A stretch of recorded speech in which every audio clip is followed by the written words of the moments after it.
Welcome back. What we're going to look at now is the prime buyer lead generation. How to find, I think it was Ali that asked. By the way, please remember to turn your phones off, Ali. That's 2 rounds on you already there. Please remember to turn your phones off. You can see it, I can't see it. Sorry? No? That's 3 rounds on you, Ash. Not a word, not a word. How to find prospects who are ready to buy your services right now.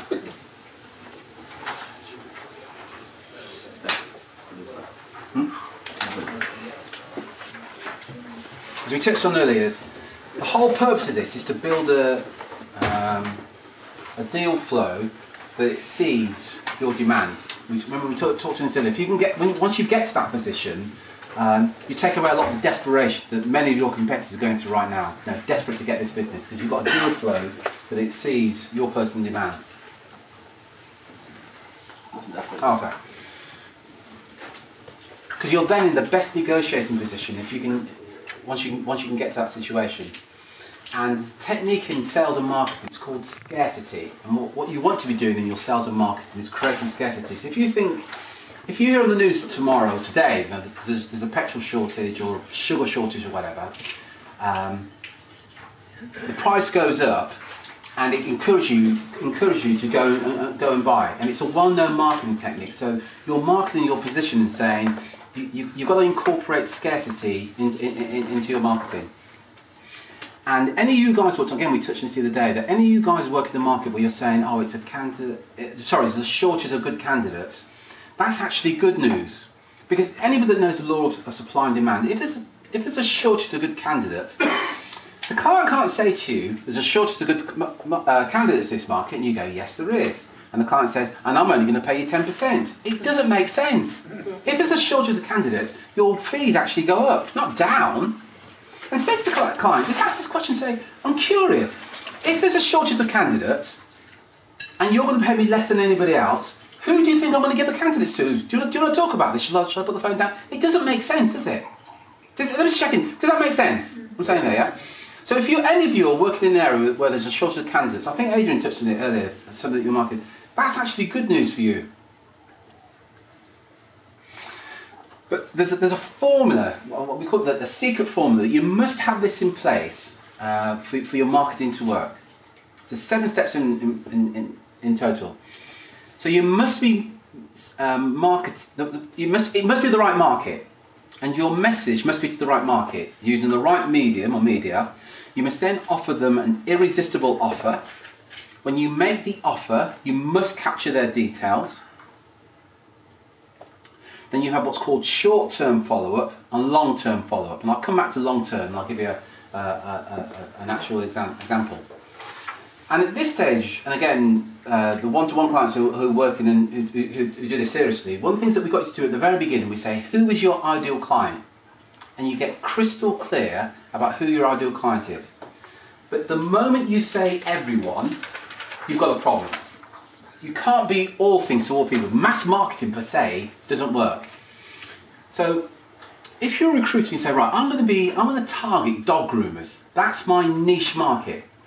Once you have a niche market and you know who your ideal client is, it's easier to position yourself as the expert in that niche market.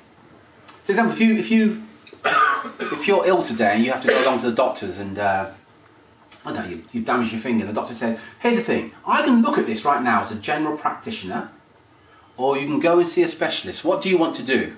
What do you want to do? Your clients want specialists, they want experts. So you find your niche, the same, please make a note of this, the narrower your niche, the broader your appeal. There's a great example of that. Did you look at that story about dating site with the lorry drivers? The dating agency. If you remember it, I can't remember. Yeah, I remember it. Yeah. Okay.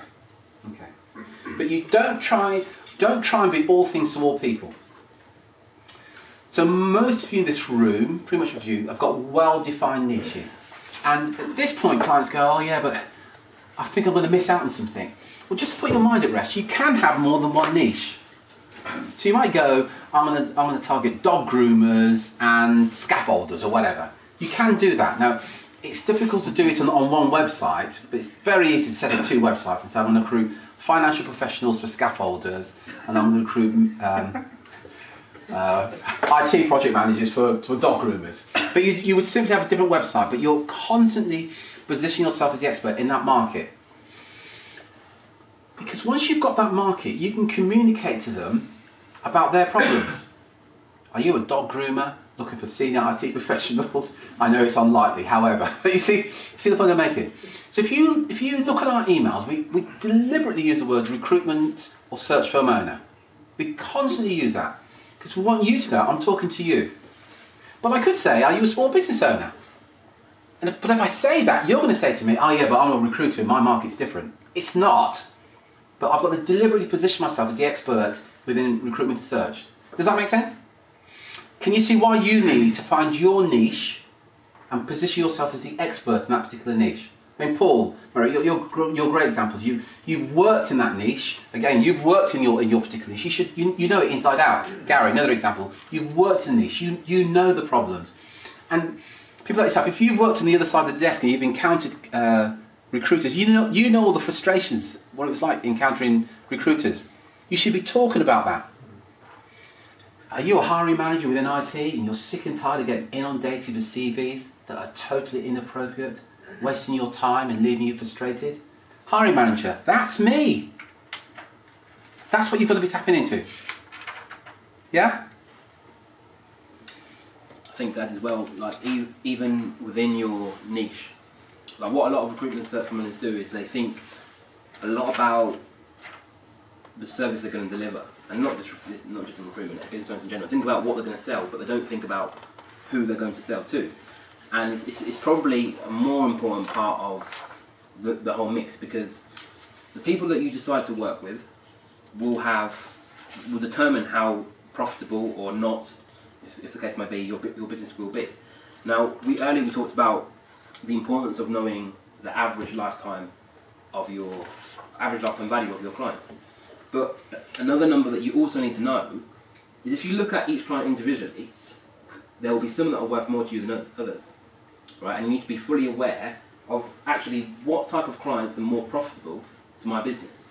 And then once you have that information, what we would advocate is that rather than going after the ones who are less profitable, all your marketing is based on targeting the ones who are most profitable. Because you get it wrong and you really limit how not how much you can grow, but how profitable you can be. You limit the prices you can charge as well. Not all clients are equal. Let me just check in. Are you all familiar with the 80-20 principle? Sure. Yeah, anybody not, yeah. It applies in all parts of your business. So 20% of your clients are probably giving you 80% of your return. So Julie, you mentioned earlier that you're going to go back and do some, which is fantastic.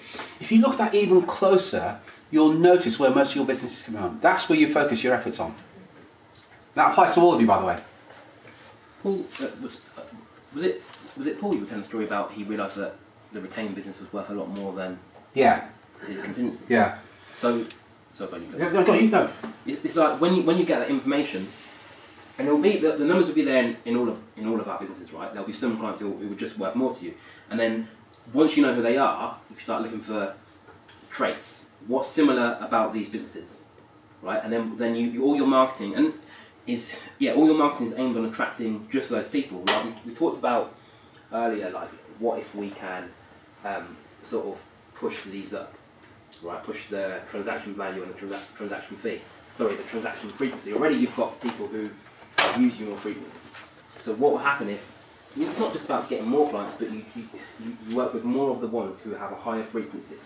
Generally, they're typically these type of clients have a higher frequency and they're willing to pay more. And it's just about shifting. So this is without you doing any extra work really. You don't have to work harder to do this because they're already in your business. It's about just getting more clients who meet this criteria. Does that make sense?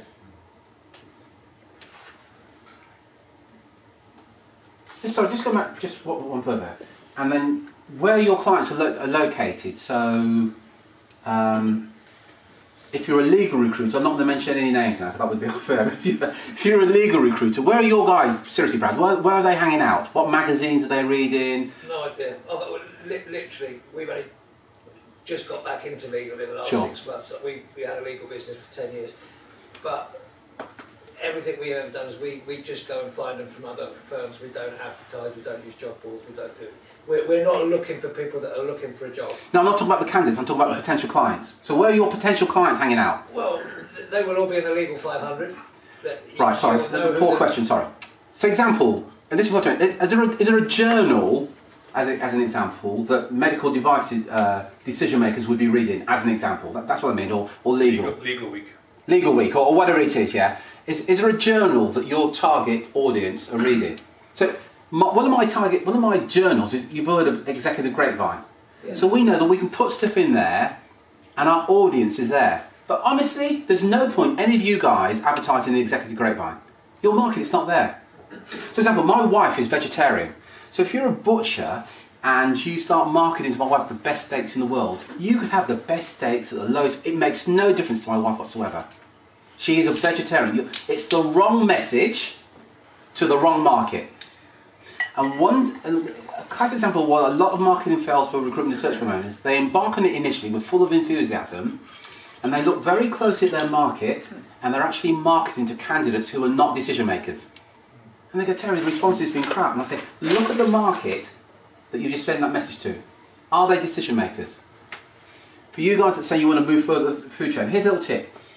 Start to engage with decision makers who earn 30% more than you recruit at, approximately. So if you target a guy and he's earning 100,000, you're not going to get a retained assignment from him for 100,000, her for 100,000. You're going to be picking up job orders, 60, 70, 80. You want to work at 150,000? Start talking to decision makers who are earning 250,000, because they're the people where they're going to give you the retainers at 150,000. And just to be clear, like, none of this involves you working any harder than you're doing already. It doesn't really involve you doing any different. It just involves you changing your focus and thinking, well, rather than going after the whole market, actually, is this small segment here are worth, and again, it'd be different everywhere, but are worth 2, 5, 10, even 10 times more in some cases than the average client. And we're just going to go after the ones who are worth more. Because it's a small shift that you can all make today. It's going to have a massive impact on not just the next 12 months, but the life of your business. And it doesn't involve you doing any extra work. Is there? Go on. Sorry, go on. You first. Thinking about this, we have a magazine in Canada. It's a CA, like a CPA magazine, and I used to advertise there years ago, but I don't anymore. And thinking about this, my question to you guys is, how could you could add, before people used to just put their business cards in there, that type of thing, like, who we are, but you could advertise now with a explaining how you can overcome their challenges, right? Yeah. But my question is though, can you do a double-barreled ad? Can you sort of place something there that gives the potential client an awareness of how you can help them, but on the flip side, appeal to some of these people that may want to be candidates? The answer is no, and you brought a good point there. Sebastian mentioned this about awareness and brand. All the marketing that we're doing is what's called, please look this up by the way, direct response marketing. Yeah. So we're not going to say to you, do this and work on your brand. It's called DR marketing. So if any of you are talking to marketeers and they say, oh, we can do this for, we can do that. So that's great. How many leads will I get? And literally look at me and I say, how many leads will this activity give me? And they go, oh, I don't know. I don't even believe you get some leads. But your brand will be strong. Simply say, that's bullshit. I need to get leads into this business. Let me just qualify this. If you're PepsiCo, if you're Virgin, if you're those big boys, you work on your brand. Yeah, and you'll spend millions, by the way, to work on your brand. And again, it's a very emotional thing. So if you think of the ads for Coca-Cola, especially this time of year, and they have the Santa Claus and the lorry, it's their brand they're working on. And as you watch it, it's doing something. You say, oh, great, we're coming up to Christmas. They're working on it, which is great. If you've got millions, now please, if you've got millions to invest in branding, let me know, and I'll work with you for millions as well. Just to let you know. If you want to generate leads, do direct response marketing. So everything we're doing is say, you carry out an activity, you get a response. Nothing else counts. We had a guy there, yeah, but I've got thousands of likes on Facebook. Big deal! How many leads are you getting, Jim? Well, not many yet, but our brand's really strong. You said I'm going to mention his name. Yeah, he drove us at the... It's not about your likes on Facebook. It's not about how many people, how strong your brand is. There's where I live in Northampton, there's 2 physiotherapists next door to each other. And anybody that goes to the gym on a regular basis, you use these guys quite often, don't you? And one has got the name of his company and what they do. And the other one, next door to each other, has just got the name of the company. I know what they do. You guys drive out, you're looking for, you wouldn't go to the second company. You don't know what they do. They've just got a big board out with the name of their company. What the hell? You would have no idea. It's not about your name, it's about generating leads. This is all, everything we're doing, it's direct response marketing. And I get quite big. So, and the thing I'm going to say is, in your communication, what you want to be targeting is premium buyers rather than price buyers. So you say things like, if you're looking for a cheap executive search firm that works on contingency, this probably isn't for you. Do you remember what I said to you at the beginning? This day isn't for you if you're not prepared to roll your sleeves, if not prepared to make an investment. We make it quite clear who it's not. We want to repel, you want to repel the price buyers. If, however, and let's say you work in IT and you want to find the top performer in IT to ensure that your project is delivered on time, we can do that for you. And your message should be about quality. Sorry, I can't remember the company. Who had the product and they used to say reassuring expensive? Who was that? Sorry? Stella, that's right. Reassuringly expensive.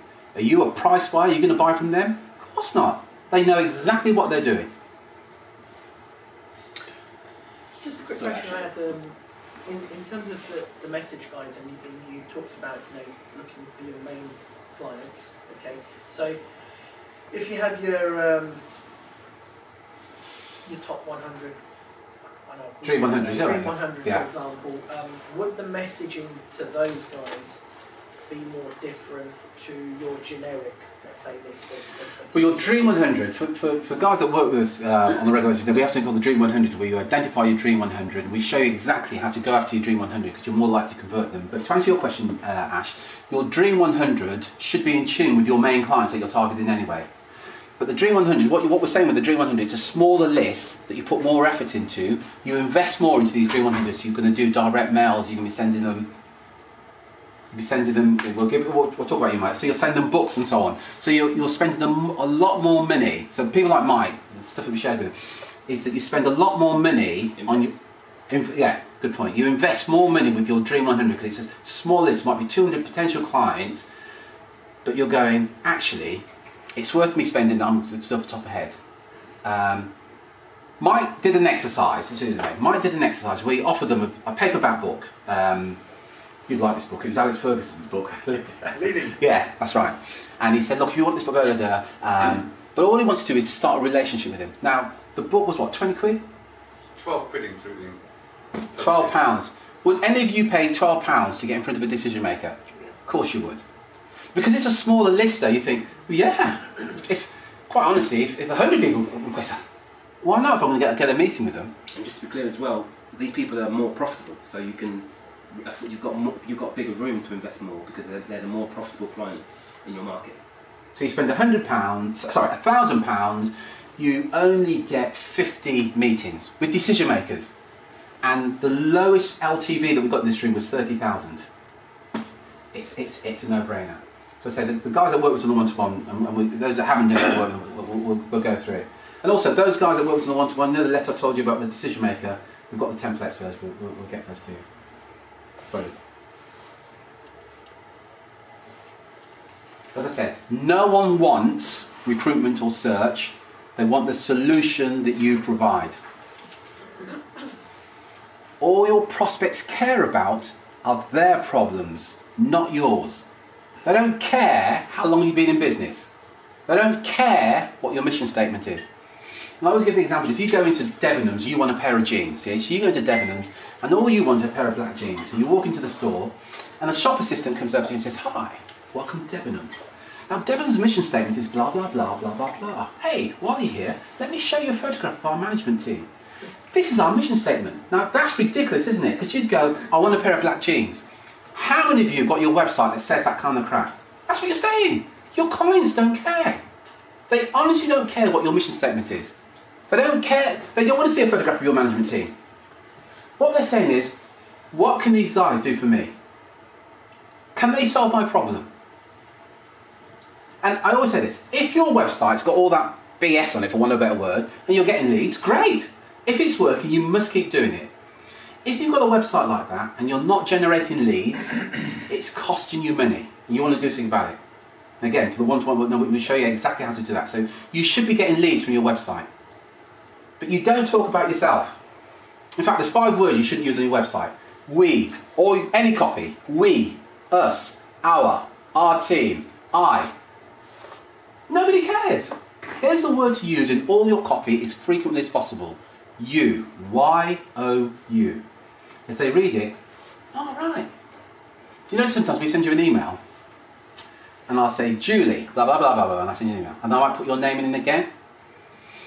Because all the tests have shown, if your name is in an email, it's a bit like if you go to a party and the people are talking, and somebody calls out your name from across the other side of the room, you pick it up.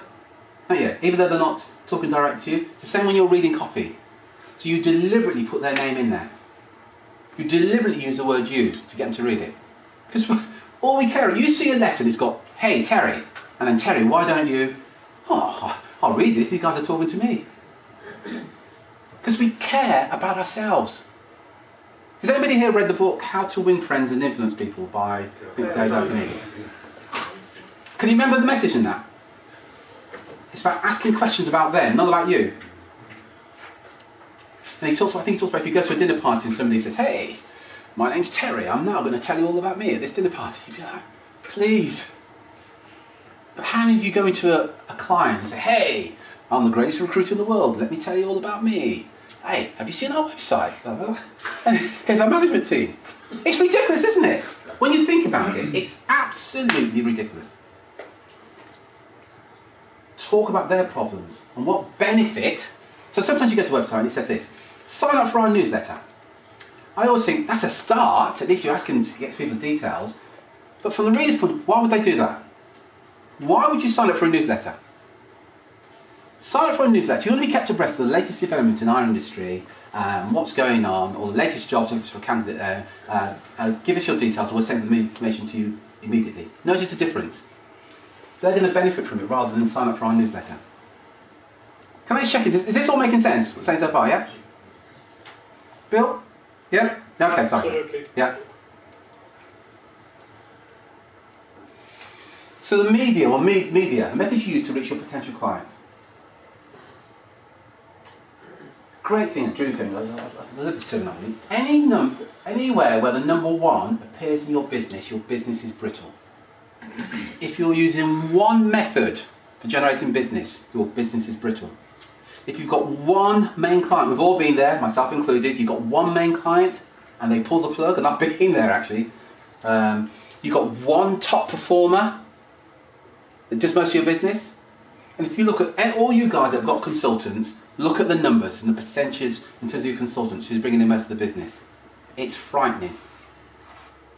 Because if that one player goes, you're stuffed. If that one method you're using for getting business then no longer works, you're stuffed. And Drew used a great term, a brittle business. And probably at least once a week I will get a phone call and email from somebody along the lines of, Terry, can you reach out to me? Our major clients just pulled the plug for whatever reason. They've got a talent management team in, the decision makers moved on, and they were relying on that one thing. In fact, we were talking last night, you were talking about one consultant who's got one client, and I understand. From the consultant's point of view, do you mind me giving share some numbers? Well, she does 80% of her business with one client, about 180,000 a year with one client. Can you see the vulnerability there? And they takes up too much time because they're not valuing her. Mm. And I guarantee we've all been there at one time. And it's, as a consultant, you think, yeah, but and again, I admit it, I had Asda, I worked in retail, and Asda gave me a bomb load of business, like hundreds of thousands of pounds, and it was easy to think, oh, I've got Asda, what? I don't need to do. The moment they pull the plug, it's like standing there with your trousers around your ankles. Whoops, I've got nothing. Yeah? One, very little. The more effective methods you have getting your message out to your market, the better. The more effective methods you have, getting your message out. So again, the guys that worked around the one-to-one, you know that we'll say to you, you do email marketing, you do pay-per-click, you do direct mail. And Mike's a great, Mike's one of those guys that kind of embraces it and just go, oh yeah, I'll do it, yeah, whatever it takes. And because it works. Because it works. But don't rely on just one method. I'm a big fan of email marketing. As you, no surprise there. Hence I email every day of the week. And by the way, the reason why I do it, it works. The moment it stops working, we're going to stop doing it. It's as simple as that. As much as I love it, if it doesn't work, stop. If you're doing something right now that isn't working, stop doing it. Yeah, like one of the mistakes that you see a lot of firms make is that they'll, I mean we spoke about it earlier a bit, but they'll use one, let's say cold calling, and use cold calling to get to a certain level, and then they rely on that. Right, it's all they do. The whole team cold call, they cold call. And you've seen it firsthand, right, in the industry, even a short amount of time. Over the years, it got less and less effective. And as the method for bringing in clients got less effective, so did their revenue, and it sort of started declining. Again, similar thing to people who rely on the network. They get to a point where their network dries up, or people retire. And again, the business starts to decline. So what you want to have is multiple streams of clients coming in from different angles. So if at any one time cold calling doesn't work, obviously when you say not cold calling, but something doesn't work as well as it usually does, right? It bombs. You have a marketing strategy that completely bombs, doesn't get you the results you want. You've got 10, 20, 30 different forms of marketing that you can fall back on. Does that make sense? Mm-hmm.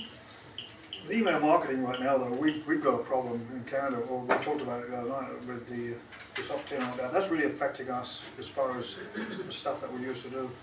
And it's coming here, right, next year? Is that opt-in coming here? Yes, 28th of April. Yeah. I know about, but is it with MailChimp, do you have to re-opt in with MailChimp? So Dan, we're going to cover this later on, because we'll do the whole thing on email marketing, so I promise you we will cover it. Sorry, Don, maybe not. No, scratch. Okay. So if you're using, as most of you in this room are, using 3 or 4 methods to support your business, to bring business in, you've got challenges. And there's something called the Papillon effect. So these pillars are supporting this building. But there are numerous pillars to support the business. But most recruiters will have 3 or 4 pillars to support their business. So cold calling, word of mouth, networking. And when you dig further and ask them more about that, so when you say networking, how often do you do that? When you say word of mouth, what process have you got in place to and then there's no process, it's just if it happens. I call it hope marketing. I'm kind of hoping that it's going to work. It doesn't serve you. So they have this type of effect for supporting their business. And then a client says, under no circumstances are you to cold call me again. Shoot. Under no circumstances are you to email me again. Shoot. You see what's happened there?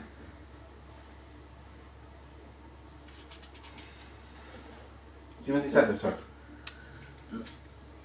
So here's the ideal scenario. As I touched on earlier, there are about 150 different ways you can get clients to come to you. And we would encourage you to use as many of these as possible. Anything you can do to get your, what we call, and coming back to what you asked earlier, Ali, about getting your clients to raise their hand and indicate they have some needs in what you do. Remember, need, know, like, trust. That's all we're doing at this stage. I'm just getting clients to raise their hand and say, actually, go back to Ali. So here's a question for you. Actually, no, go on for that. I'll ask you the question. So we talked about the three-legged stool in your business. Sorry, Drew, could you just carry on? I'm just, I'm incredibly hot. I've got to sort out this heating. So, like earlier on, we talked about the message market media. And this is really just about the importance of having all three of these working in sync with each other, right? What a lot of businesses do is that they get one or two of them wrong, and it affects the whole system. Because if you're choosing the wrong market and you're sending them the wrong message via the wrong media, it's not going to work, right? You need all of them working. You need the right message to the right people with the right media. Does that make sense?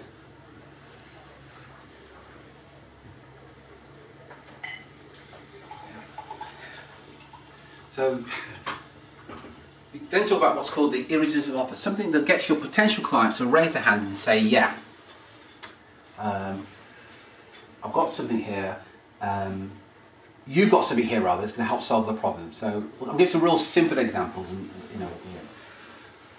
So real simple thing would be 7 questions to ask an executive search firm before you engage them. Get your free report. Now, if you're in the market for an executive search firm, I'll give you a example. 4 years ago I went to America and I wanted to hire a car, and I went to a load of websites about hiring a car. But one car hire website said, the 7 questions you must ask before you hire your next car. Give me your details and we will send you this free report. What have they done there? They've established those people that have a need. Now think about what I went through. I visited 20, 30 websites and had a look and read all the stuff, and most of them was, this is our management team and all the usual stuff that most websites, and I'm none the wiser. But this one website offered to solve my problem by giving me a report. Now from my point of view, I'm thinking, and I'm a marketer, I know what they're doing. Even if this report is a pile of crap, so what? It's free. I'm not going to lose any sleep over it. But this one website, I've gone to 21 websites, but only one website has captured my details. Question for you, how many leads do you get from your website? If you're not getting any leads, do the numbers on this. If you're not getting any leads from your website, but your competitors are only getting 1 lead a day, so it's just 1 lead a day. So in a year they get 350 leads, but you don't get any. And if those 350, you won't convert them all. Let's be really wise and say your conversion rate is 10%. So work out what your average fee is and multiply that by 35. That's approximately what your website's costing you right now. If you're not capturing details from, you're not capturing leads from your website.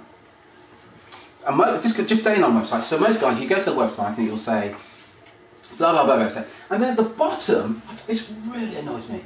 It will have the name of the company that designed the website. Who gives a fuck? And you click on the link and it drives to their website. So they're generating leads, but you're not. And then somebody else scrupulous so say, oh yeah, you've got to do that legally. You've got to say who, but that's bullshit. It doesn't make sense.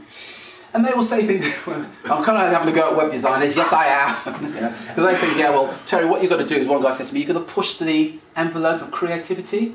What the fuck does that mean? Do you want to generate leads or do you want to push it as creativity? It doesn't make sense. So you go to Google, one of the best performing websites. Does it have the name of the company? Think about it, Google. If you were the web designer for Google, wouldn't you want to tell the whole world that you built Google's website? Yeah. Can you imagine? Yeah, Google, you put your name at the bottom there and so people know. Terry, can I ask one question, and you may be the wrong time to ask it. You're capturing that information on your website. Whenever I do this, I'm not sure what to ask. First name, second name, email address is obvious. You know, company name. I mean. Do you want to say this? Or do that? There's no rules. As a sort of. Usually, the more information you ask for, the less people fill it in. That's what I mean. Yeah. But the more, if someone does fill it in, they're probably better qualified because they're more committed to the process. So it's really about finding the balance between volume and quality, and it's going to be different for all of us. So a lot of the time, what strategy you can do, that works really well, is you have a 2-step form, right? So you've got email on the first step, then they put their email address in, press enter, then the next page it gets the rest of the information. So you've got the basic what you need in step 2. So obviously some people won't do it, but that's fine because you've still got them. And the ones that do, you know you've got more information, two, they're better quality, so you're probably going to spend. Isn't that adding that extra step into the process? Doesn't that detract from somebody going onto a form? This is one page, first name, last name, email, bang, it's done. They can do that. Yeah. Yeah, it doesn't. So they still do that. So what's the question? Does it? By adding that second step, isn't that going to put people off? They've already done the first step. Right. So as far as you're concerned, you've already got them to raise their hand and express an interest in what you do. So, good if they do a second step, not needed. Does that answer the question? Sure. But you'll find, really, a lot of people do it because they want to complete the process. I'm just checking, does that all make sense, what Drew there? Yeah. We do it on my website, don't we? Sorry? We do that on our website, we capture the book. Yeah, we sell the book, yeah. Yeah, yeah. So if you go to our website, we actually do that. So we say, give us your details, we'll get you the book. Do you think giving free books is still is much of a GP generator as it was a year ago? Okay, let's answer the question this way. Who in this room, who aren't working with me, who in this room not working with me, give away a free book or gives away free on the website? Just raise your hand. One. e-books. Ebook, anything. Two. Who's not working with you? Now, who's not working with me, who's giving away something and capturing details from the website? So you've worked with me. The point is then, most of your competitors out there aren't doing this. So, and we're covering it in more detail, it's just one method of capturing details, but most of your competitors are not doing this. But, I mean, to answer your question, I do think it is less effective than it used to be. Yeah. The same way cold calling, the same way, it's getting harder, everything's getting... Because I'm seeing that with the analytics, with the emails, and I think a lot of the stuff is getting better content maybe, but I think, you know, it starts off big and over time it just starts going down like that, doesn't it?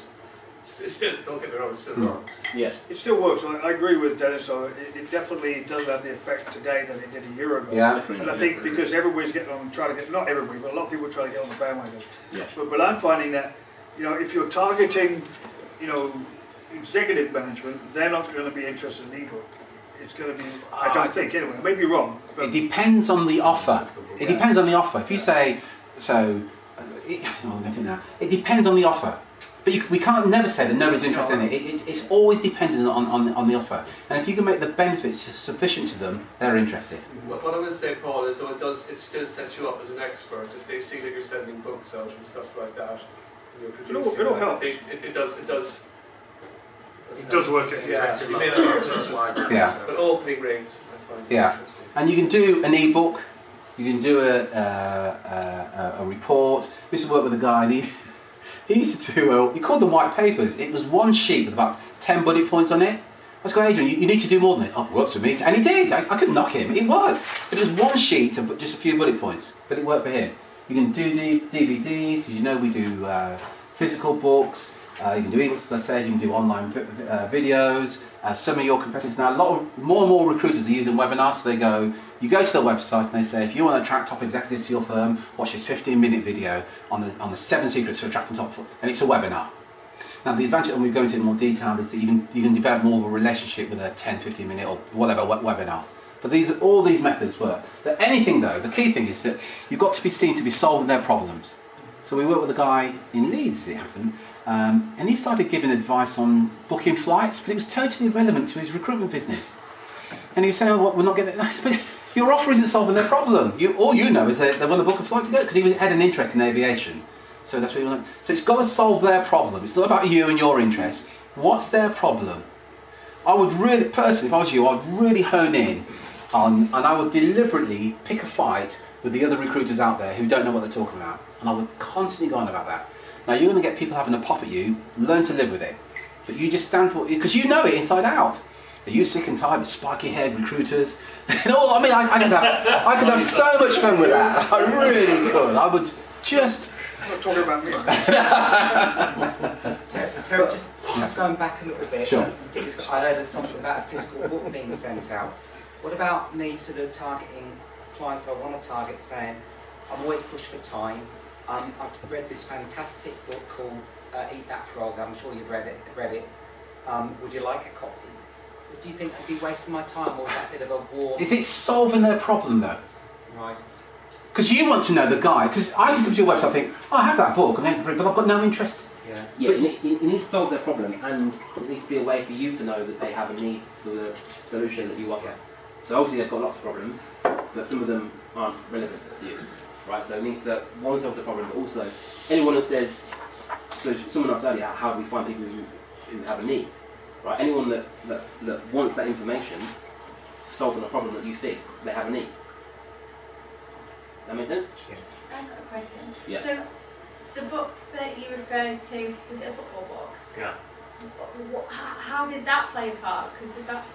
Right. So, tell you what, can we tell you what, it's a really good question, but it's another part of the market. I promise you we'll come back to it. I Okay. promise you that we will. But it wasn't, just to let you know, it wasn't in the opt-in. So he didn't opt in saying, get this book. He had a relationship with him. I see, right, okay. Sorry, yeah. So we will answer it. Just with gaining in popularity, then, if you looked at those, from an analytics perspective, do you think the webinars and videos are getting more popular, as in with solving people's needs, getting more leads? More popular. Are they getting more popular? Yeah. Yeah, probably. I mean, in the technical space, I think it's quite popular at the moment. It's working. You only have to go on Facebook and see how many videos, free books Yeah, on yeah. your feed. You know, everybody's jumping on it. You know. I mean, but by far, like, the best one out of these will be webinars. You think so? 100%. Not. Again, we'll go into it, but the reason webinars work so well, so you probably get less people, The quality. but they've committed time as well, Yeah. so they're better quality. Also, it's not a book, which it's not an e-book, which you're probably not going to read. It comes to a webinar, you've effectively got an hour, well, however long the webinar is, to present to them as well. So they perceive you as an expert, right? And then at the end of it, you're probably going to say, look, if you want to know more, book into my diary. So it's a bit more, for me, you get the whole process, right? You get them to raise their hand. Obviously, you capture the lead because they need to register for the webinar. Then you get the trust building and light building stage because they've watched the webinar, and then you get the call to action. You see, 80% of the ebooks that are requested never get read. For you guys, again, that work with one-to-one, when we give you the script, one of the questions we say is, don't suppose you've had a chance to read that ebook yet, have you? No, I haven't. 80% haven't read it. But it almost, you could argue, well, it doesn't matter because you know they have a need. Somebody spends, half an hour, 40 minutes on the webinar, they've got a real problem. If they're spending that kind of time, there's some real interest there. And just so you know on that, you won't get 100% attendance on the webinar. So we'll get 50, 40, 30% attendance from bookings from a webinar. And any of this, you never get 100%. But the ones who do listen to it, they're really committed to solving that problem. Even so, some of them will book into your diary anyway, which is great. And again, we're talking about webinars tomorrow in a bit more detail. But even the ones that don't, they've now spent an hour hearing your voice. So you pick up the phone to call them. Hi, it's Dennis here. Oh yeah, I watched your webinar the other day. And you can automate the whole thing as well. Yeah, I tell you what's really spooky. Call somebody and I go, hi, it's Terry, and they go, I'm watching your webinar now, did you know? And I don't know, by the way, it's pure coincidence, but it really freaks them out. It really freaks them out. So you've got to then have some means of capturing their details. As Drew said, the more information you ask for, the less the response, less the number that responds, but the better the quality of the lead. But it enables you to gather the information of those interesting prospects. And now we're making the transition from, remember we talked about interruption marketing, permission marketing. The guys that request a report, you've now got permission. They're the ones to be interested. So there's 25, 28 people in this room, and I offer something, most of you aren't interested. So let's assume this room is a potential room of hiring managers, yeah? The average recruiter would get all your contact details and call every single one of you. Do you want some recruitment? And I say, oh no, don't do that. Send out a message and find out those that are interested. In this room, 2 or 3 people are interested. That's who you talk to. Do you see the difference? And you've now got permission. Because if I call Gary and he's got no interest, well, it's wasted everybody's time. Yeah? But I call Maria because Maria's requested the book. Maria, hi, it's Terry here. You recently requested my ebook, blah, blah, blah, blah, blah, blah. Bill, you just requested my book. Bang, I'm going to talk to 2 people. They're the 2 that have a need. I don't need to talk to the rest of you guys. At this moment, you have no interest, which is fine. But I spend my time with those people that have some interest.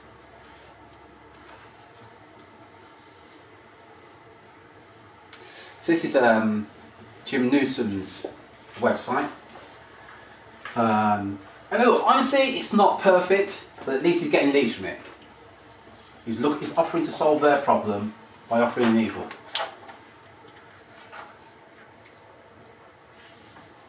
This is Matt's Mighty. Your 7 easy steps to top ERP talents. Making it really specific. Who that's saying that? Claim your guide here. Now think about how long they've been in business and how great they are and what their mission statement is. If you're in that market, that's what you want. 7 essential steps for attracting top performing, you insert the job title there, to your firm. And the more specific you make the message, the better. So again, another mistake is some people put 7 steps for attracting top performing candidates. It's too vague. You work in food and drink and manufacturing, you're not going to make it specific to your industry. So they go, this guy's talking to me. That must be that's a lot more appealing than our one. Is this a new method? That's something we've been using Clipboard, isn't it? Yeah. Yeah. So it's just a different. Again, we can all the one-to-one guys. We'll show you how to get it. It's dead easy to do. We'll show you how to That's do got it. a lot of appeal about it. Yeah. So then you start your short-term vote and you send a series of emails. I'm going to ask a question here. Who in this room has been receiving emails from you for more than 6 months? Just raise your hand. Who in this room? Imran, you not you? Around that time, yeah. Okay. Anybody in this room longer than a year? Keep your hands up. Longer than 2 years? Keep your hands up. Longer than 3 years? Keep your hands up. Your unsubscribe doesn't work. Believe me, it is working. 4 years. 5. So 5 years in this room. Here's the point that I'm making. Your clients will buy when they're ready to buy, not when you're ready to sell. But you don't know when they're ready to buy. So with this, with long and short-term follow-up via email, you just keep nurturing the relationship. Out of interest, Brad, do you know how long you've been receiving emails from me? Probably a couple of years. I thought, and you, Julia, I thought you guys were over 4 years actually. I don't know. Yeah. When you get to my age, these years go very, very quickly. But think about it. I'm pretty certain, Brad, and you, that for the last 4 or 5 years you received emails. You've never bought anything from me. Yeah? Yeah. Clearly there's something wrong with that. But anyway, seriously. But when you're ready, well actually, but most of your competitors will go, oh, I sent a couple of emails to XYZ hiring manager and they haven't engaged me, so clearly they don't, and that's the end of it. Why wouldn't you just keep nurturing that relationship? When you're ready, you're ready. All of you in this room have gone for business, not got the business, and walked away, and never ever spoken to that client before. Think about that for a minute. Just think about that. So at some level, they were prepared to have this conversation with you, they're prepared to get a quote from you, and they didn't, and you know, in that case, they're not going to talk to you anymore. Do you think they'd like to come back to you unless you're in front of them? How would it be if you had some sort of autoresponder and you were just reached out to them on the regular, and just, we call it touch emails, you just touch them on a regular basis and sharing industry news. And you automate, and we'll come to it, and you've automated the whole process. So you just set it up and leave it. And how would you feel? And imagine this, that you've done that, and every now and then, somebody responds to your email, can you give me a call? Can we meet for a coffee? And all you've done is, you've just set it up. There's nothing fancy about this. Here's the worst that can happen. They unsubscribe. And if you fix the button well, they can't unsubscribe. It's false. By the way, I jest on that. But you see the point. That's the worst that can happen. They unsubscribe. Yes? Is there going to be some time when you tell us the kind of software we need to buy to do this? Yeah. Well, yeah. In fact, we'll get trial on, but yes, we will cover that, yeah. Yeah. And they unsubscribe. So you send them a letter. So you then say, actually, I'm going to send you 2 letters, because in terms of my sort of client, you're worth me spending, let me quote, £1 a month on for the next 2 years. Think of it, it's 50 quid on one client over the next 2 years, and I'll send you regular emails. Direct mail, rather. I work in IT, I'll go onto Google, I'll find something of interest, and I'll go to BBC website, very good website, search in there, IT news, something to do with IT, find it, copy and paste it onto a compliment slip or whatever, give credit where it came from. So I saw this on BBC, thought it might be of interest, bang, and send it to them. How would it be? Here's this little, look over to direct mail. Send direct mail, I always smile at this because when people do it to me, I'll go, bloody hell, I'll follow again. So they send you something, and all it says is, tell me if you ever see this. So they send you something, thought this might be of interest, and they sign it J. Anybody ever see that? It's on a post-it note. It's a well-known marketing technique. Yep. What do? You go, I know what's going on here. Oh, right. J. And you'll think about who? It's a marketing technique. Apparently, the letter J is the most common first letter. Apparently, I don't know how true that is. So you spend time trying to work out who J is, and then you follow up with another email thing. I sent you that, and you go, oh, it was you, was it? But do you see what you've done with the conversation? It's called creating a loop in your mind. What, J-Dream? Sorry, if you look a bit... was this an email? Was this a letter? A letter, yeah, sorry. Just answer. Are you alright there? Yes, you just sign it off with kind regards, J. I thought this might be of interest to you, Jay. Yeah, the idea is that it's not sent as if it comes from you. It's sent as if... so like the strategy is like you use it's called a tear sheet, right? So it looks like it's printed, but it looks like an article from a newspaper. Okay. About your services. Is this by direct mail or an email? By Direct mail, so yeah. direct mail. So it looks like an article about how good you are and how great you are, right? So you send them that with post-it note from Jay, and then they assume it's from the Jay that they know, or the Jay that they think. And then when you follow up, it's not I'm following up because I sent you that letter. It's just because you know they've got it because obviously you sent it to them. Does that make sense? Yeah. So what it does, it creates, it's called a loop. So, here's a good example. All familiar with Billy Connolly? Yeah. The comedian, yeah? So I don't know if you know, Billy Connolly will tell a number of stories. So he starts one story here, but he doesn't finish it. He starts another story here, you've been back for minutes, he doesn't finish it. And he goes, so as he's done that, so he said, I walked into the supermarket and I was with my mother-in-law. My mother-in-law said, I'll come back to that. So I was playing tennis, and the guy was playing tennis. But you're now thinking, what happened there? And it's opened up the loop in your mind. Is this making sense? Lots of comedians do it, and they take up the position, and then what they do at the end, they go. It's called closing loops. They come back to here, and they go bang, and they close the loop. But your mind is still like, what happened here? And it's the same with that direct mail piece. So you're saying, so example, various financial recruiters are one of the leading players within the Canadian market. Blah blah blah blah blah blah. Thought you might find this. So the reader goes, who's Jay? Open the loop. Ah, right. You then write to them, hi, it's Paul here. Ah, bang! Because we want the... I'm just checking, is this making sense to everybody, first of all? So you send that with the post-it note, and then you follow up with another direct letter. That's right. Say, hi, did you get my article? That's right. An actual post-it note? Yeah. I'll tell you, here's an example of the loop. Who remembers an email that we did about how long it takes to urinate? Does anybody remember that? No. Oh, wow. About 3 years ago, we sent an email. I don't know if you know this. This is true. The average human, it takes about 20 seconds to urinate. Oh, that's nice. Yeah? So we sent the email. I can't remember what the follow-up was now. Oh, that's it. We sent the email saying that it takes on average about 20 seconds to urinate. So people were like, huh? So we then sent a few more emails, and then we sent another email saying, is it fair to say that every time you go for a wee, you think of us now? And we go, yeah! It's 20 seconds, it takes 20 seconds. You see what we've done there? Is this making sense? So you've created it. Why have you told me it takes 20 seconds to urinate? But of course, every time I go to loo, and by the way, you will do it now. 1 Mississippi, 2 Mississippi.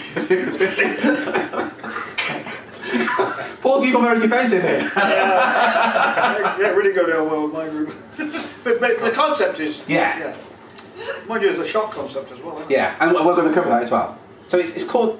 Let me just check in. Is that making sense? If it's not, I might leave it there. So you open the line to something, what's happening? And bang, you close it. Yeah? Alex? Yeah, it makes sense. I'm just completely focused on why you would put J on it. That's the only thing I think on it. Okay. Why J? Because it's the most popular. What, as in J-A-Y or just the letter? The letter J. Letter J. But I think we're getting bogged down into the detail. Like it's not. Doesn't really matter. Just get laid. Just You don't have to even do that strategy. It's just one strategy. Yeah, we've never used it ourselves. Yeah. It's like, just an example. But whenever I get it, I think, you've done it again, I know what you're doing, but I'm still... It's a... Yeah, that's The thing that really bothers me is if I'm standing on a urinal and I'm thinking of you, that really bothers me. It bothers me is you're holding your penis thinking of it. But you got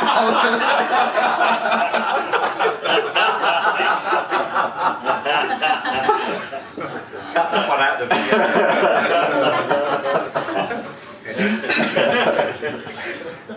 I like it though. I don't. Get a room. There's a part of it, but I'm going to leave it there. The more media you use to enforce your message, the better. So you don't just rely on LinkedIn, Facebook, emails. Use as many platforms as possible. You want clients to be saying something like, "I see you bloody everywhere." Yep. I always think it's working. And again, especially for search firms, there's almost this stuff that goes on. They see you. So people say to me, "I know you, but I don't know where I know you from." But they're still receptive to the call because they just know me from somewhere, rather than the complete stranger calling them. Yeah? The whole objective of all this is to be top of mind. As I said, the client will buy when they're ready to buy. They're the ones that are going to win. Yeah, I think, again, a lot of the stuff we've been going over so far has been like the fundamentals, the basic stuff. Like after we're going to break in a minute, and after that we're going to go a bit more advanced. But it's important that you know the system, you know the funnel, what it looks like, right? So does everyone understand the process of where you take a client from not knowing that you exist to becoming a customer? Yeah? So, do you want to just do questions in? A few people ask about software and stuff like that. Yeah. So, just good. Any questions at this point? Can I just say, I was going to say earlier, e-books, because someone else asked about e-books. What I've noticed is it's all right provided nobody cons you. So at the moment, Cons you? yeah, I'll give you an example. At the moment, I've been trying to buy a car, a Fiesta for my son, on a deal. What I find in some websites, they say, we'll find the car for you, give you a price. I go on that and I'll find the price, I'm happy. Others, you get halfway through a process, suddenly press here and you're getting price lists, and someone's going to call you. And I've done that with an e-book very recently because I thought, well, it seems to work for us. So I went on to, someone obviously sent me something which was an e-book. I can't remember what it was, but I think it was something to do with recruitment. And I pressed it and it said, a consultant will call you, and I felt totally conned. Great example. Brilliant. Great example. By the way, don't do that. That's again like asking for sex on the first date. There's no relationship. Just because you requested the e-book, do you really want to talk to somebody? Don't never, under any circumstances, do that. Give them the choice and say, if you want somebody to call you, click here. So give them the option. That's a brilliant example. No, most people don't want that. I'm just making, in your case, a few inquiries to see what's out there. I don't want to talk to anyone. Yeah, just to answer that question, it's a brilliant example actually, and I think we've all experienced that at different levels. Yeah, if somebody had given me it and then said, do you want a conversation on different? That's right. Yeah. Oh, sorry, Jess. To get your coin, someone's going to call. Yeah. Yes. So in terms of the content that you might send to people on the short and long-term follow-up, I know a lot of the times with LinkedIn people suggest that it's sort of the softer the better. So, I'm not selling recruitment services all the time. I'm talking about, like I write articles for some of the papers in Dublin, and I talk about infrastructure, and the effect that it has on getting people to work and how it helps the economy and what the investment comes back out onto it. Are you better doing kind of more oblique stuff rather than continuing to hit it Yeah, do you answer every time you do it? Sorry, I'm not sure. Ask that again. So when you're keeping in touch with people short and long term, so say for sake of argument you say, hey, sign into our blog, we do a blog or something like that for updates. Are you better off being oblique about what you do, so kind of a very soft sell, this is thought leadership, or kind of as opposed to, you know, you're a legal firm, do you want a solicitor now, and you kind of link it to something slightly about solicitors. Are you better for them to sort of get a level of knowledge of you and respect for you based on the opinions that you have that aren't a direct sale to them? Like, you want to mix, really, but you do want to put your personality in as well. So not just sort of cold hard tips. You want to have, each stuff that's not necessarily directly related, but is about how you operate, how you think. Because, like we said before, you want people to know, like, and trust you, right? Yeah. And that is only going to come when you put your personality in. So I think a lot. I mean, maybe to make it clear, there's an economist I like, and he writes in the Irish Independent. Right, so I read his stuff all the time, and I think, yeah, I like the way he operates. I like the way he thinks. He thinks along the same lines as me. Yeah. Now he does his name's David Williams. He does a show on the TV, and I think I'm going to watch that show because I liked what he said before. And that was directly something. Listen to that language. Is that not revealing or not? You've never met the guy. You read some of his stuff. I like the guy. Yeah. It's exactly what we've been talking about. So to answer your question, just right as you are, some people will love you. Some people will be indifferent and some people will hate you. But he's never said to me in one of his articles, Cormac, I'm running a 10-week course on, he does hunk economics. I'm running this in this thing, do you want to come along? Did he sell that as a rule? I don't. He does sell it, but the point the question I'm asking rather is, are you better doing a thought leadership stuff, or an opinion on something that's not a direct sell, and have them gain trust in you, gain trust in your opinion, in your level of intelligence and market knowledge, and then I think both. So what he's doing that I probably wouldn't do, I would always, any article that we do, I'd always have a call to action. Yeah. Direct response marketing. So I want you to do something with the information. Okay. It's like, I would not put anything out, or rarely anyway, put anything out that doesn't have a call to action, even if it's not like a hard sell, even if it's like, I want to know more, go here and click a link. But always, like, why not? Surely just saying what you do at the bottom. Okay, let's look at that. Let's do this as an example. You put an article out and you say, talk about the future of the legal industry as an example. At the end of it you say, Brad Austin is an expert in legal recruitment, yeah? Click it to find or words to that effect. Depending on where that article is being published, and it's not directly coming from Emerson Chase. So how about if you to say something like, this is the future of legal recruitment, blah blah blah, and you give your article, and then you say something along the lines, if you have a problem in this area, go here for this free ebook. Because you want to, you see the difference, you want to get those people, you want to solve their problem. If you have a problem attracting top performing legal professionals, you may want to get this free ebook. Rather than saying, because if you say, I'm a legal recruiter, call me if you want to know information, it's that, I want sex on the first night. If you say, I've got a free book here that might solve some of your problems, can you see there's less resistance to the latter? Point I'll think of, sorry, I forgot the name. Go on. Oh, yeah, cool. I thought just sort of saying sometimes it's just to be drip, drip, drip, this is the guy, and maybe they like his sense of humour and start tuning into what he's saying. And maybe it's a longer term thing, and every fourth article you sort of put a little bit more about what you do and call us if you need this. The problem with that is, like, let's say you do an article that doesn't have a call to action. I do an article and it does have a call to action. Yeah. The client happens to have an immediate need. They're going to come to me. Yeah. You see what I mean? So I see what you mean, but you're going to miss out on the ones with an immediate need right now. Because, like, when you do it every fourth article, what if, you know what I mean? They're ready on article 3.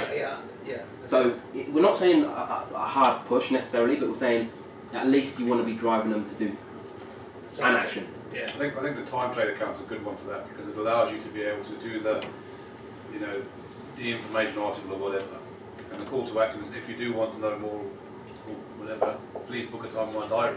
It's putting the control completely in the client's hands. That's right. And they feel that I can go and do that, and, rather than sort of anyone come back to me, but it's still allowing them to find out more and continue the relationship. Yeah. Well, we're sharing all this stuff with you, and clearly you're going to need, you'll get a better return if you get support. And you'll probably gather people like Gary. He's talking about there's an online calendar whereby you can actually drive people into your calendar. So you go, if you want to find out more, bang, just click here, and they can book one-to-one telephone appointments with you just for a conversation. That's all you want. Now, most people won't, but you only need one or two. And it's worthwhile. It's just by having the right support and having the right technology, which I promise you we are going to cover in due course. But it's how you can do that, and we will cover that, the technology, etc. As we go along. I think the other thing with that as well is I think when you do start to be looked at as a subject matter expert, being accessible is very important. So if you end an article and there's no way that people can then access you, you lose some of that ability to be regarded that. Good, really good point there, Gary. Yeah. And a lot of recruiters out there on their LinkedIn profile, they haven't got their contact details. So what they're doing is they're asking candidates, got this great opportunity, get back to me, I've got this great opportunity. The candidate looks and actually, they go and look at that person's profile on LinkedIn, no contact details. I would go for probably 60-70% of recruiters do that. So then a guy says to me, but then come to our website. If they can be bothered. If they can be bothered. And the other classic one is, look at a big organisation, so they've got loads of consultants, look at their profiles. They all say different things. Who do you believe? It doesn't make sense. There's no uniformity, there's no call to action. So I've worked here for 10 years, I've done it. It's a basic mistake. It's costing recruitment firms money.